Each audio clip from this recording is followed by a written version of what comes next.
Hello বন্ধুরা, আজকে তোমাদের সাথে শেয়ার করবো পটল চিংড়ি রেসিপি। তো দেখো, প্রথমে চিংড়ি মাছগুলো ভেজে নিয়েছি, পটল কেটে নিয়েছি, আলু কেটে নিয়েছি, টমেটো কেটে নিয়েছি, রসুন ছাড়িয়ে নিয়েছি, আদা কেটে নিয়েছি, কাঁচা লঙ্কা চিড়ে নিয়েছি আর পরিমাণ মতো পেঁয়াজ দিয়ে নিয়েছি।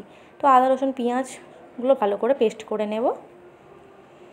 আর এদিকে দেখো, আমার তেলটা গরম হয়ে গেছে, তো পটলগুলো ভালো করে ভেজে নেব নুন আর হলুদ দিয়ে। তো পটলগুলো ভালো করে না ভেজে নিলে পটলগুলো আঁশটে গন্ধ হয়, ওই জন্য ভাবলাম পটলগুলো একটু ভেজে নিই। দেখো, পটলগুলো নুন আর হলুদ দিয়ে ভালো করে ভেজে নিচ্ছি।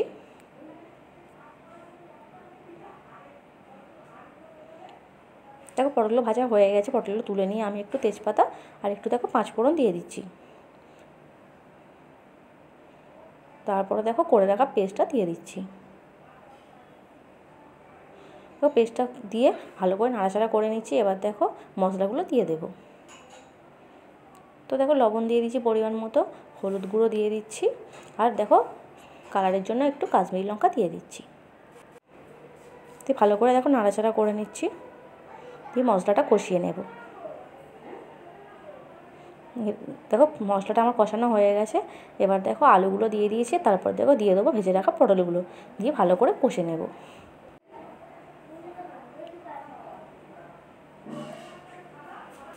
তারপরে দেখো ভালো করে কষে নিয়ে এবার জল দিয়ে দিলাম। খুব বেশি পরিমাণে জল দিলাম না, অল্প পরিমাণে জল দিয়ে দিলাম, তো একটু কষা কষা করবো বলে। তো দেখো জল দিয়ে দিয়েছি, দিয়ে ভালো করে নাড়াচাড়া করে নিচ্ছি। তারপরে দেখো ঝোল আমার একদম ফুটে উঠেছে, এবার চিংড়ি মাছগুলো দিয়ে দিচ্ছি। তারপরে দেখো একটু জিরের গুঁড়ো দিয়ে দেবো। তোমরা কিন্তু যারা যারা আমার চ্যানেলটাকে সাবস্ক্রাইব করোনি অবশ্যই সাবস্ক্রাইব করে দিও, পাশে থাকা বেল আইকনটাও টিপে দিও। আমার ভিডিও ভালো লাগলে অবশ্যই লাইক কমেন্ট করো। তো দিয়ে দেখো চাপা দিয়ে দিলাম আলুগুলো সিদ্ধ হওয়ার জন্য। এই দেখো আলুগুলো আমার একদম সিদ্ধ হয়ে গেছে, আর পটল চিংড়ি একদম রেডি। তো দেখো কত সুন্দর কালার এসছে। আর বেশি কিন্তু ঝোল মারবো না, একটু ঝোল ঝোল করেছি ভাত দিয়ে খাওয়ার জন্য। তো দেখো গ্যাসটা অফ করে দিচ্ছি। তারপরে দেখো গরম মশলা দিয়ে দিচ্ছি। তো একদম আমার রেডি হয়ে গেছে পটল চিংড়ি।